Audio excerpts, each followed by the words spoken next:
Both of my kids have great hip-hop education. I educated them on great hip-hop. I did that just by playing great hip-hop. And if you have good kids, I suggest you only play good music around your kids. Do not let them listen to shit music. And I knew that they were going to watch shit TV. I knew that inevitably they watch shit movies, and they would be exposed to shit, but they were going to listen to, while they were in my house, while they were in my car, bangers. And I'm not just talking about hip-hop, I'm talking about soul music, I'm talking about jazz music, I'm talking about reggae, I'm talking about classic rock. That's all that I played in my house. That's still all that I play. But I really went out of my way to keep just the dope shit going. And to set the mood, set the tone. We were on the way to school, on the way to games, playing them James Brown, playing them just Gangstar, playing them M.O.P., playing them just all kinds of dope shit. And it rubbed off on both of my kids.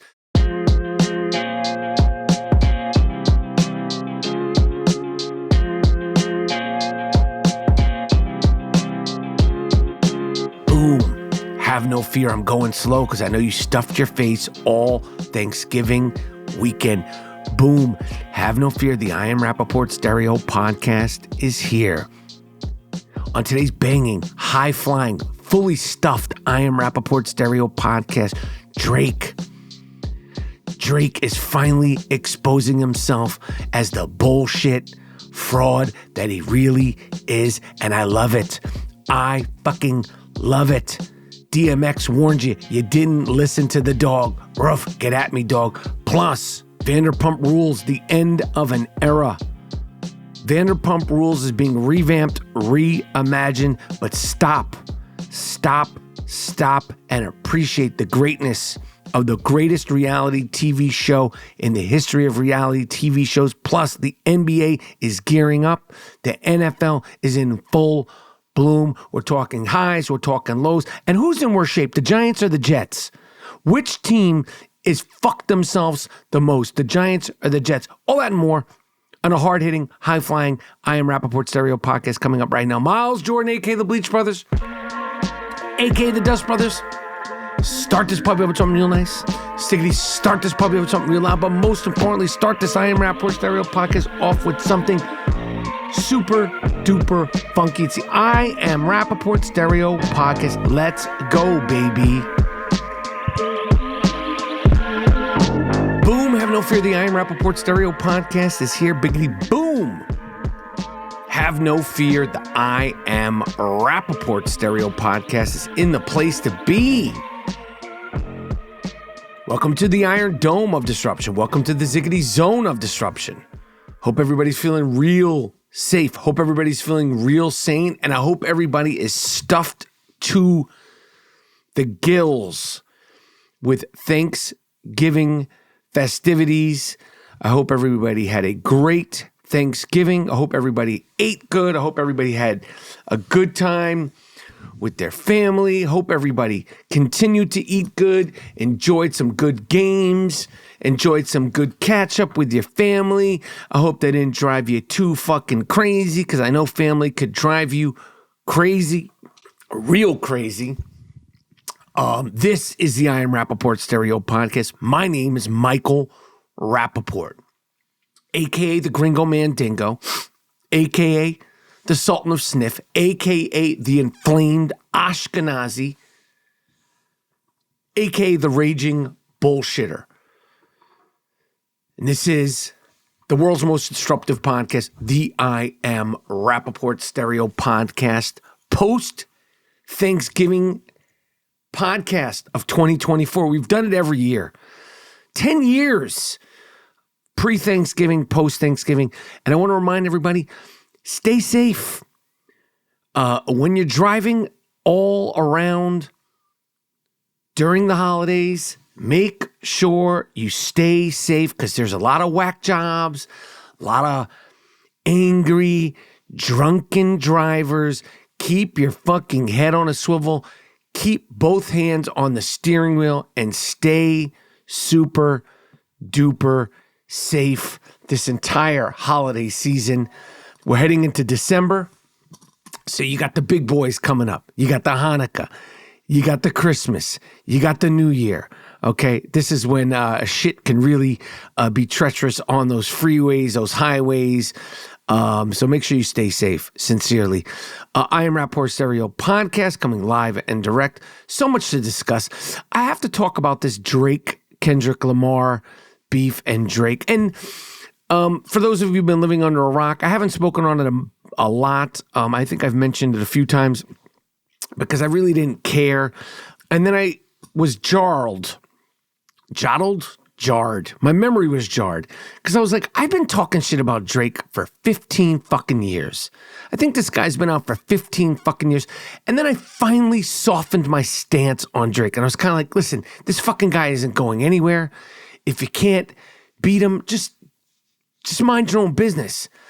And then this Kendrick Lamar beef started and he came out with They're Not Like Us. They're not like us. Dun, dun, dun, dun, they're not like us. And then another song, and then the They're Like Not Us video, and the They're Not Like Us concert, and just beat the shit out of Drake in this rap battle. And then he came back with another, like a whole fucking record the other day. I think it's called GFX, and it's a good record. I like this record.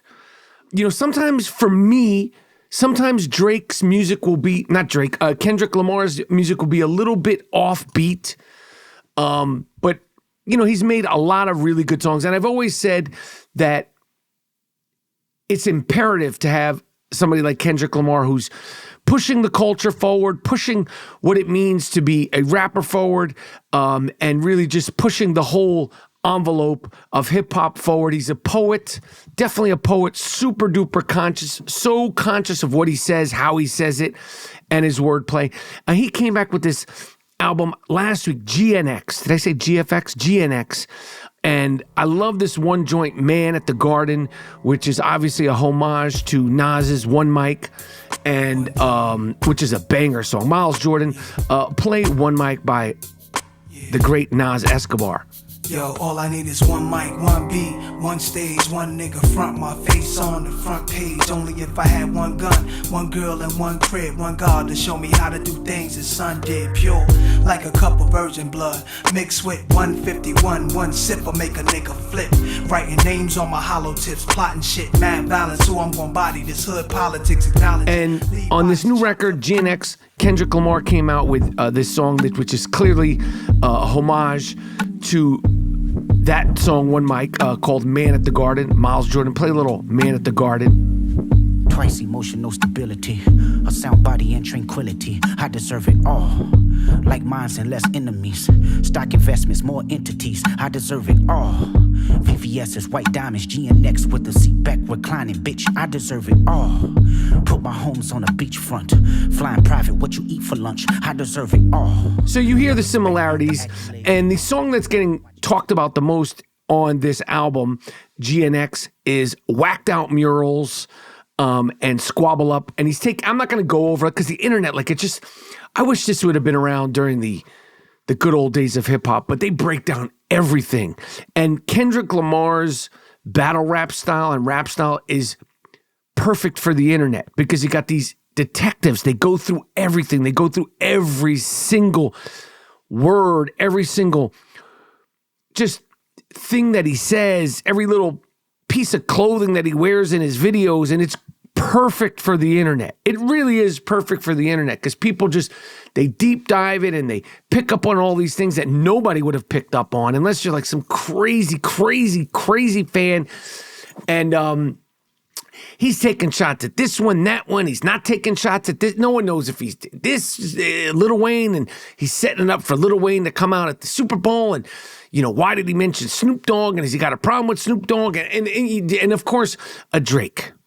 There's more Drake stuff. And after Kendrick came out with came out with this record, now Drake and his camp is suing Spotify or trying to get a lawsuit against Spotify and the streaming companies for pushing his music. Payola is what they call it. Pay for play. This is a long time thing in the music business. And Drake is accusing Kendrick Lamar and his crew and his music label, his record label, and his company's managers for Payola to push him and to give him more exposure than Drake and da. And he's also allegedly suing him for accusing Drake of being a sexual predator. And now everybody's like, oh, Drake's a bitch and fuck Drake and, Drake's this, that, and the third. And I'm thinking to myself, motherfucker, I was saying this from day one. I was saying Drake was all these things from day one. He wasn't dope. He wasn't hip hop. I said all kind of shit about this fucking guy. He's corny, he's goofy. It's not hip hop. The motherfucker's singing and he's even singing and he's like a flying car. That's what my kids called him when they were younger. They said he's like a flying car. It's like this weird, futuristic, once in a lifetime weird thing. Is it real? Is it not real? Is it safe? And I understood. It was such an interesting thing that my kids said at such a young age because they liked him, but they were also like, what the fuck is this? Basically, that's what they were saying about him. Both of my kids have great hip hop education. I educated them on great hip hop. I did that just by playing great hip hop. And if you have good kids, I suggest you only play good music around your kids. Do not let them listen to shit music.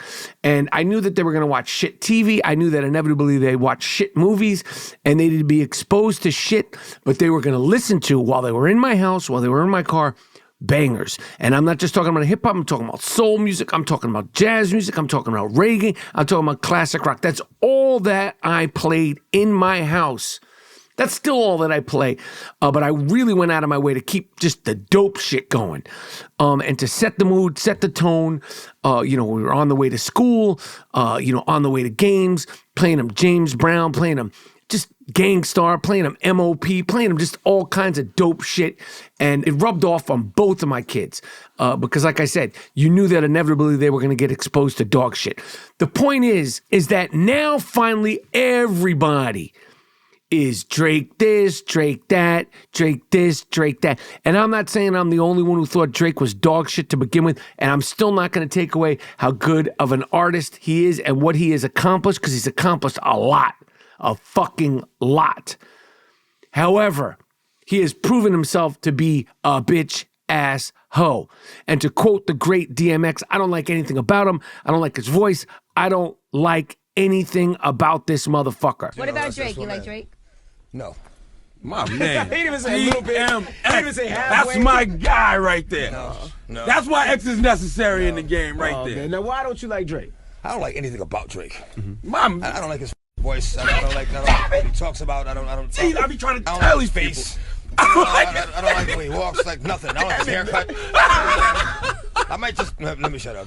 Anyway, I'm glad that the tide is changing for Drake. He'll figure out a way to sing his way out of it or do some, I don't know. He'll figure out a way to fucking get himself out of it. But I feel like he was one of the biggest cons in the history of he probably might be the biggest con in the history of hip hop music, if not popular culture music. I Am Rapaport Podcast.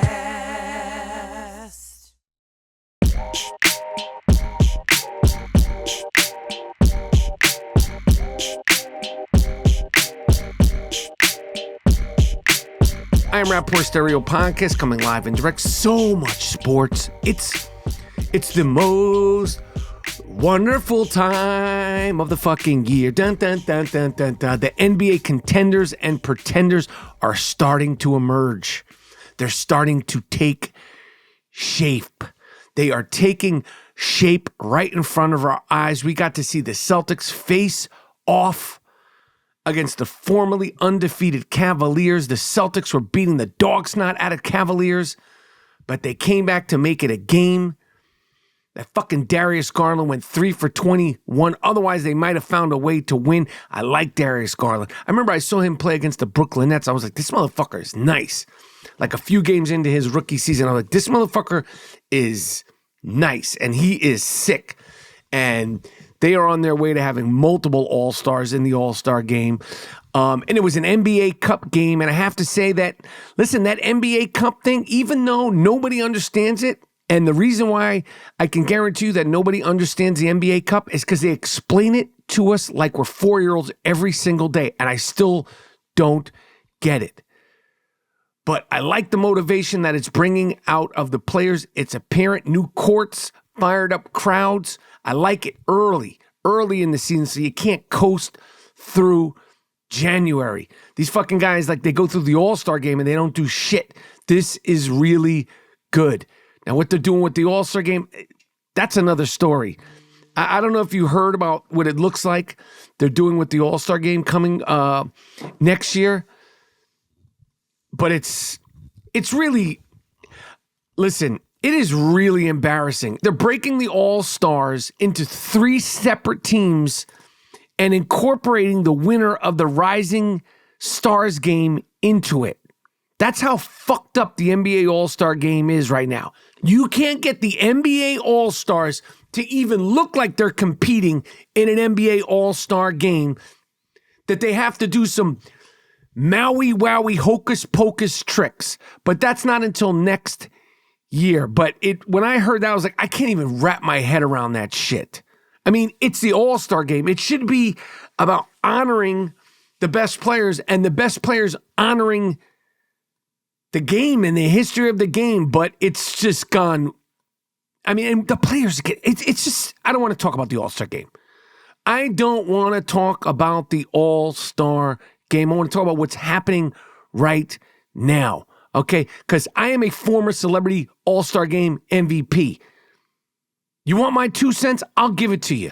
Trust me, I will give it to you. But as of right now, lo and behold, the Philadelphia 76ers have the worst record in the NBA. And I say, ha, ha, ha. It brings me so much joy. These contrived big threes do not work anymore.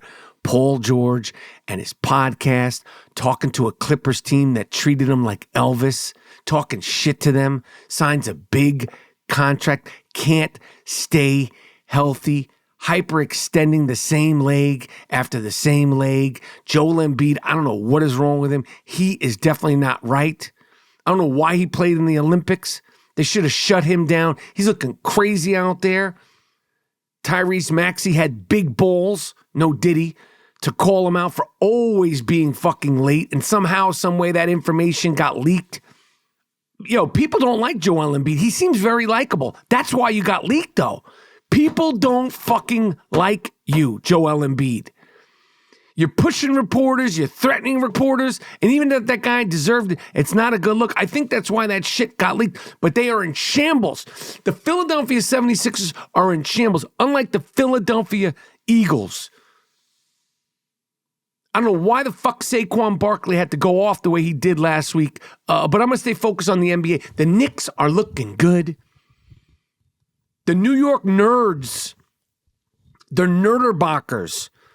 I like these guys. They're nerds, they're corny, and they kick ass. Corny, kick-ass nerds. Nice guys, tough players, geeks. They like playing with each other. They're all quote-unquote corny, and it's good. I'm so sick of these fucking Ja Morant, gunslinging, Jack Fakers. It's good to see a bunch of nerds kicking ass in New York, and I expect big things from these New York Knickerbockers. The Eastern Conference is crazy. There's only 5 teams that are 500 or above. The Cavs, who are 17-1 as of the recording of this I Am Rapaport Stereo podcast, 17-1. Cleveland. The Cleveland Cavaliers are 17-1, if you could believe that shit. The Celtics, the Knicks, the Magics, and the Bucks. The Bucks are seemingly starting to sort of get it together. And then there's a race to the middle with the Heat, the Pacers, the Nets, who are very, very good. The Nets are not getting the first pick in the draft. They're too good. They can't take if they wanted to. The Bulls, the Pistons, and the Hornets. And if you haven't watched LaMelo Ball play this season, he's on fire. LaMelo Ball is very good and very fun to watch. It's beautifully ugly the way he plays, but he's sick. And I can't help but think about the fact that the Golden State Warriors drafted James Weissman over LaMelo Ball. Imagine LaMelo Ball this season playing with the Golden State Warriors, with Steph, Draymond. Imagine that shit. That's a big mistake that the Golden State Warriors, they never took responsibility for. LaMelo Ball could have been a Golden State Warrior. I get why he wasn't. LeVar Ball fucked that up, but I just always thought like LaMelo Ball, Steph Curry, Klay Thompson, Draymond Green, that shit would have been something else. But the Raptors, the Sixers, and the Wizards have been disgusting. All teams have some bright spots, but better luck next year. The Magic, the Orlando Magic are like the Thunder of the East. They play hard. They stole that win against the Lakers Thursday night after AD, LeBron, and Reeves all missed clutch free throws. That Franz Wagner is an all-star. Remember during the Olympics, he was the best player on the German Olympic team, and he's only gotten better. I love to see a guy who had a Game 7 clunker in the playoffs last season against Cleveland come back with a vengeance. Hard body and kicking it down, playing karate. Franz Wagner. Speaking of the Thunder, Hartenstein is back, and he's fitting in like a glove, no ditty. And the big surprise is to everyone except for us. Except for us is the Houston Rockets and the Grizzlies. Both teams are deep, no ditty. They're young and they play with a real physicality. Sorry, no ditty. And of course, the aforementioned Golden State Warriors, they're playing very well. They need to keep Steph healthy because they only go as far as his health can take them. And right now, he's taking them. Fucking Golden State Warriors are, they're right now, they're cooking. But they're going to need some help. I got to admit, the Clippers surprised me. They have surprised me. I did not know that they had a defensive coordinator. Okay? And do you know who that defensive coordinator is for the Los Angeles Clippers? The defensive coordinator of the Los Angeles Clippers is no other than Jeff Van Gundy. That's right, that Jeff Van Gundy. He's good at motivating somehow, some way. Even James Harden is playing defense. Even James Harden is playing defense, which is a miracle in itself. Their record is 10-8, and they are doing it on the defensive end. 10-8 isn't an incredible record, but it's better than I thought. And I know Paul George probably wishes he stuck around. It's cold in Philadelphia come December. And the other Los Angeles team is very, very hot and then very, very cold. They don't play enough defense to be a true contender. Anthony Davis and LeBron are all-stars, but you need more to get it done on both sides of the court. You have to fucking play defense. Lastly, in the NBA, if you have not been watching Victor Wembanyama, if you've not been watching Wemby play basketball, get yourself involved. If you do not watch basketball, watch the San Antonio Spurs. They got a guy, Wemby. He's French. He's 7'4". It's like watching a fucking baby giraffe play and grow in real time. Incredible. Size, no ditty. Shooting, speed, loves to pass, loves to play, and loves, he loves being on the court. He's a fucking joy to watch. So we are tapped into all things and everything in the NBA. We have our eyes glued and our ears to the streets, knowing everything that's going on with the NBA. NBA is and always will be fantastic, top to bottom. And this season is off to a fucking glorious start. I Am Rapaport Podcast.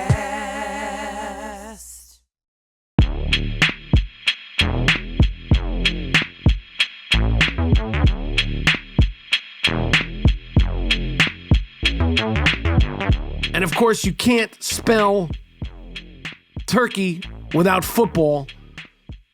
You can't spell it and you can't say Thanksgiving without the NFL. And the NFL race is now in full form.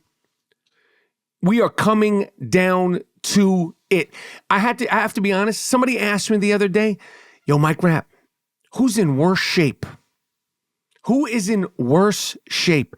The New York Football Giants or the New York Football Jets? Whose future is more fucked up, the Jets or the Giants? That's what we're discussing at this point in the season. Not, do you think, is it possible? Is there any way either one of these fucking teams could make it into the playoffs? No. Guy stopped me in CVS. Which team is shittier? Which team is more embarrassing, the Jets or the Giants? Battling. Not to be a part of the playoffs for a top draft pick. The whole Daniel Jones to Tommy Cutlets DeVito saga has been embarrassing. No disrespect to Tommy Cutlets. Tommy Cutlets, I fuck with you. I fuck with Tommy Cutlets. But the whole thing is embarrassing. They cut a $164 million man in DJ. 164 mil. And I still think there's hope for Dimes if he's playing in the right system, in the right organization, even just as a backup. Send him down to Miami, at least for the rest of the season, to back up Tua Tagovailoa or the 49ers. That would be good for the 49ers because that's a team that did not learn from last year. You need a backup, but nobody needs a backup more than the Miami Dolphins. But I think Dimes would be, a playoff team should sign him so he could be used at least in a Justin Fields type of role. Because I think listen, it's been a disaster for Dimes. It's been a disaster for the Giants. It's been a disaster for the Jets. The Giants got blown the fuck out at home by Baker, the touchdown maker, 30-0. 30-0. And unlike the New York Knickerbocker Nerds, their rookie wide receiver Malik Neighbors was pissed, and he should have been pissed. He had the right to be pissed, but he ain't no nerd. He's on that pow. And the Jets, holy shit.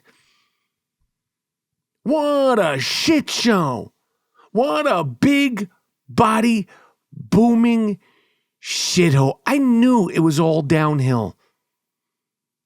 Once Aaron Rodgers started talking about being on the Jets before he got traded to the fucking Jets. This motherfucker's 47 years old. What a big bag of shit you brought into New York, Aaron Rodgers. And now he may be hurt. He may not be hurt, but Dr. Doofus refused to get scans because he didn't want to get hit and put on the injured list. The Jets have fired their coach. They fired their GM with their owner, Woody Johnson, coming in on a helicopter to practice. Yo, these owners, just be an owner. Jerry Jones, Woody Johnson, you don't know nothing about football. Sign the fucking checks, man. Sign the fucking checks. But who is more embarrassing, the Jets or the Giants? I don't know. All I have to say is let's go Knicks. Let's go Knicks. They both stink. The Jets and the Giants have a bleak, dark future in their sights. It's embarrassing. The only team that is worth discussing, the only team that is worth rooting for, the only team that won't break your heart, and as a New York fan, you deserve not to have your fucking heart broken, is the New York Nerderbockers. I'm sorry, the New York Knickerbockers. Sunday, good football. Good football that has nothing to do with the Jets or the Giants. Chargers at the Falcons. This is going to be a football game. Both of these teams are in the hunt to be in the playoffs. Monster game. Big football game. The Falcons are coming off a bye. The Chargers are coming off a tough fucking loss to Lamar Jackson, Action Jackson, and Derek fucking get out of my way, Henry. It's going to be a barn burner of a game. The Steelers and the Bengals, another football game. Do or die for Cincinnati. And Pittsburgh is coming off a brutal loss in Cleveland. Somehow, some way they lost in Cleveland. Although I'm not sure how good Pittsburgh actually is. They haven't been great on the road, so I'm looking for Joey Ballgame, Joey Blonde, Joey Burrows, Joey the blonde-headed Burrows to get the big win. Then we got the Cardinals and the Vikings. Kyler and the Cardinals shat the fucking bed last week in Seattle. The Vikings almost shat the bed. They peed the bed in Chicago last week. Which team shall shit the bed less this weekend? Let's find out. It's going to be a good game. The Cardinals versus the Vikings. The Vikings are one of the biggest, if not the biggest surprise of the season. The Cardinals need to keep pace ahead of the Niners, the Seahawks, and the Rams, but the Seahawks might be the best team out of all of them.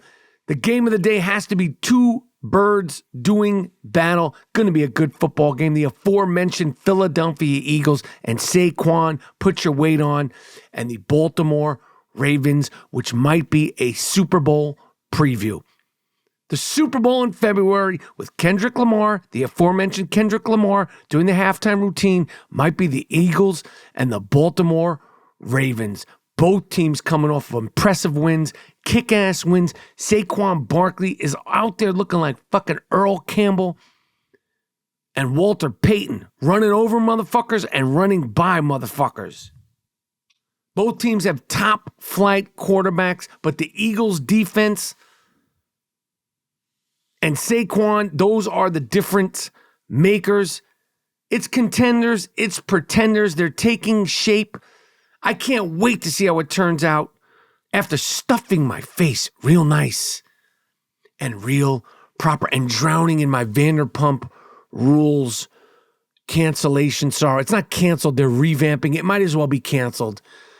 No one is going to be able to fill the shoes of the great Sheena Shea, the great Katie Maloney, the great Tom Sandoval, the great Tom Schwartz, Stassi Schroeder, Lala Kent, and so forth and so on. If you've been living under a rock, they are totally revamping Vanderpump Rules, which is sad. I mean, that news really hurt me. It really hurt me to find out that Vanderpump Rules, the greatest reality show in the history of reality shows, 11 seasons of glory, 11 fucking seasons of glory, that Vanderpump Rules. It's done. We'll never see it again. They're going to bring in some new jacks. I'm sure they'll be fun. They'll be cute. They'll fuck. They'll suck. They'll drink. They'll get sober. All the fantastic things. But in 2024, if you're doing a reality show, you're just well aware of being on a reality show. And it's just never going to be the same. It's never going to be the same. Reality TV will never be the same as it was 20 years ago, and we took it for granted. But I didn't take that fucking Vanderpump Rules for granted. And my wife, let me tell you something. You should listen to Rapaport's Reality, the podcast I do with my wife, because she didn't know. She had no idea that it was canceled, and I broke the news to her live on the last episode of Rapaport's Reality. It's fucking hilarious. But Vanderpump Rules is being revamped, remixed, and reimagined, and that shit was a blow. That shit was a blow to all and every reality TV show fan. But we got a lot of sports. We got a lot of things cooking. We're coming to December 2025, and if you are interested in making some cash, becoming a better sports bettor, then do yourself a favor and sign up with me, my captains, at winnable.com/captainpicks. Captains at winnable.com/captainpicks. Use the promo code CAPTAIN50 for 50% off any package.